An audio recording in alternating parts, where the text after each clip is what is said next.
មិនបើពេកបើកំឡោះតូចអាយុ6ខែបាទអូនបានញ៉ាំបបរខាប់គ្រប់គ្រឿងបាននៅបបរខាប់គ្រប់គ្រឿងគឺថាត្រូវតែស្វែងរកនៅគ្រឿងផ្សំផ្សេងគ្រឿងផ្សំអត់មានណាឆ្ងាយគឺនៅក្បែរផ្ទះនឹងតែម្ដងគឺធម្មជាតិ 100% ងើបពីព្រឹកម៉ោង6ទៅរកបេះស្លឹកម្រុំនៅក្បែរផ្ទះស្លឹកម្រុំមានអត្ថប្រយោជន៍ច្រើនណាបងប្អូនអរគ្នាបបរខាប់គ្រប់គ្រឿងគឺយើងអាចដាក់ស្លឹកម្រុំស្លឹកបាសឬស្លឹកផ្ទីអីគឺយើងអាចដាក់បានម្រុំនៅក្បែរផ្ទះមានម្ដើមអញ្ចឹងក៏ឆ្លៀតមកកាច់យកស្លឹកត្រួយដើម្បីទៅធ្វើបបរខាប់គ្រប់គ្រឿងឲ្យកំឡោះតូចនិយាយពីធម្មជាតិវិញគឺ 100% តែម្ដងបន្ទាប់ពីទៅបេះម្រុំហើយក៏ទៅបេះស្លឹកបាសនៅក្បែរដបងនឹងឯងបន្លែពណ៌បៃតងទៅរកណាឆ្ងាយនៅក្បែរផ្ទះនឹងឯងធម្មជាតិទៀតមកផឹកហ្នឹងគឺបែកវល់ជាមួយនឹងបបរខាប់គ្រប់គ្រឿងតែម្ដងចំណាយពេលយូរណាបងប្អូននេះត្រីស្ងោរត្រីធម្មជាតិដូចគ្នានៃការបបរខាប់គ្រប់គ្រឿងគឺមានការ៉ុតមានផ្លែននោងគឺអនោងបេះនៅក្រោយផ្ទះធម្មជាតិដែរបើការ៉ុតគឺយើងទិញពីផ្សារចឹងអត់មានអីពិបាកធ្វើទេគឺយើងចិតទូចដើម្បីងាយស្រួលក្នុងការបបរឲ្យឆាប់ឆ្អិនហើយចំពោះសាច់គឺខ្ញុំដាក់ត្រីធម្មជាតិហើយនឹងជាមួយនឹងថ្លើមគោហើយចំពោះស្លឹកពណ៌បៃតងគឺយើងហាន់ឲ្យទូចដូចគ្នាដើម្បីឲ្យចម្អិនហ្នឹងគឺឆាប់ឆ្អិន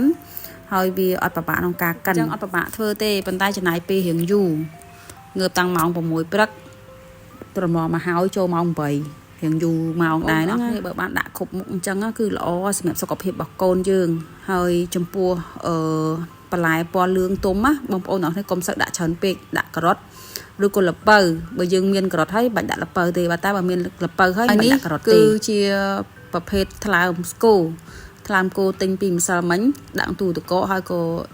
យកមកចិញ្ច្រាំដើម្បីដាក់នៅក្នុងបបរខាប់គ្រប់គ្រឿងអញ្ចឹងខ្ញុំកូនខ្ញុំ3អីគឺខ្ញុំបបរខាប់គ្រប់គ្រឿងតាំងពីកូន1រហូតដល់កូនទី3នេះភាពគាត់ល្អអត់ងាយឈឺទេអញ្ចឹងមុនដំបូងគឺយើងដាក់ទឹកដាក់អង្ករដូចយើងបបរសអញ្ចឹងគាត់ថាយើងដាក់បន្ថែមជាមួយនឹងបន្លែដូចជាការ៉ុតហ្នឹងគឺវារៀងយូរផុយអញ្ចឹងយើងដាក់មុនគេដាក់ការ៉ុតយើងដាក់សាច់ឬក៏ដាក់ប្រភេទនេះថ្លើមគោយើងបបរដាក់គ្រប់មុខទាំងអស់ដាក់លាយចូលគ្នាទាំងអស់អត់មានពិបាកធ្វើគ្រាន់តែវារៀងត្រូវការពេលវេលាបន្តិចបន្ទាប់មកទៀតយើងដាក់ជាមួយនឹងននោងដែលខ្ញុំបានហាញមិញហ្នឹងដាក់ននោងទៅហើយយើងរងាស់រហូតដល់បបរហ្នឹងវាខាប់អស់ណាហើយយើងត្រូវដួសពពុះចេញកុំឲ្យឆ្អាបសពគ្រប់ទាំងថ្លើមគោទាំងសាច់ត្រីឬក៏យើងដាក់សាច់ជ្រូកបើយើងអត់មានត្រីចំពោះគ្រឿងផ្សំដែលយើងដាក់ហ្នឹងយើងអាចផ្លាស់ប្ដូរគ្នាទៅមិនបាច់ដាក់រាល់ថ្ងៃដដែលទេយើងអាចបដូរផ្លាស់គ្នាទៅអញ្ចឹងចំពោះការបបរខាប់គ្រប់គ្រឿងអត់ពិបាកក្នុងការធ្វើទេសំខាន់តែយើងមានពេលវេលាក្នុងការធ្វើឲ្យគាត់បានអត់បើសម្រាប់ខ្ញុំគឺខ្ញុំធ្វើរាល់ថ្ងៃតែម្ដងខ្ញុំអត់ធ្វើដាក់ទូទឹកកកទេបងប្អូនអ្នកគ្នាបានធ្វើទឹកស៊ុបថ្លា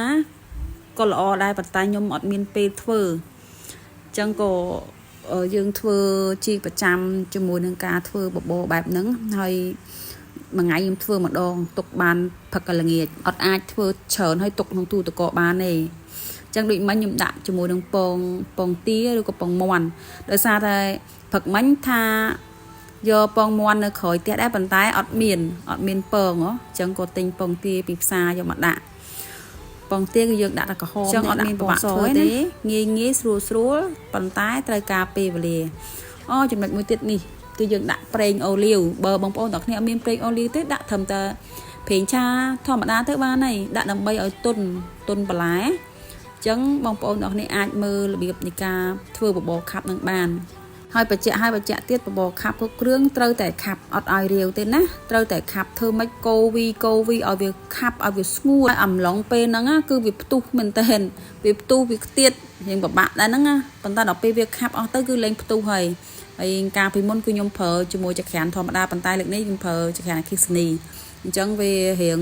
ពិបាកក្នុងការបន្ថយដែរព្រោះវាមានតែ2កន្លឹះទេតែ2អាកងតាអញ្ចឹងវាអាចរៀងពិបាកក្នុងការបន្ថយប៉ុន្តែយើងកូវីដើម្បីកុំឲ្យវាខ្លោចបាត់ឆ្នាំងណាអញ្ចឹងអាការកូវីហ្នឹងវារៀងយូរដែរដើម្បីឲ្យក្រវរបស់យើងខាប់អត់អាចរាវបានទេត្រូវតែខាប់ហ្មងខាប់សឹងថាមិនឲ្យធ្លាក់ពី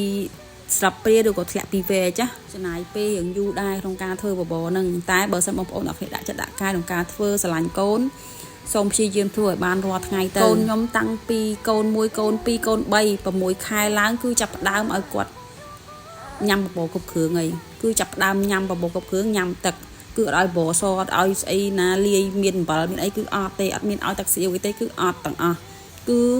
បែបនឹងតែម្ដងអត់មានដាក់គ្រឿងផ្សំអីទាំងអស់ដាក់តែប្រេងឆាឬក៏ប្រេងអូលីវទេអ្វីសំខាន់មើលទឹកមុខកំឡោះតូចនេះគឺថារសជាតិថ្ងៃដំបូងគឺមុខពិបាកក្នុងការមើលបន្តិចហើយអត់ចង់ញ៉ាំទេការកូនទី1ទី2គឺគាត់សប្បាយក្នុងការញ៉ាំតែម្ដងហាមាត់ឲ្យដាក់ផ្លប់អស់លេងប៉ុន្តែកូនទី3នេះគឺមានអារម្មណ៍ថាពិបាកក្នុងការញ៉ាំរៀងពិបាកលេបមែនតែប៉ុន្តែយើងនៅតែព្យាយាមក្នុងការឲ្យគាត់ញ៉ាំគឺអត់បោះបង់ទេត្រូវតែព្យាយាមមកថាឃើញកូនដាក់ទៅអត់ញ៉ាំដាក់ទៅខ្ជាក់លែងបញ្ចុកគឺអត់ទេនៅតែព្យាយាមនឹងនៅព្យាយាមញាត់បន្ថែមបញ្ចុកបបរកូនអត់ងាយស្រួលទេបើសិនជាយើងអត់ធ្មត់យើងអត់ព្យាយាមគឺយើងនឹងបោះបង់ហើយខាប់ពុកព្រឺនេះគឺល្អមែនតែនសម្រាប់ក្មេងចាប់ពី6ខែឡើងទៅ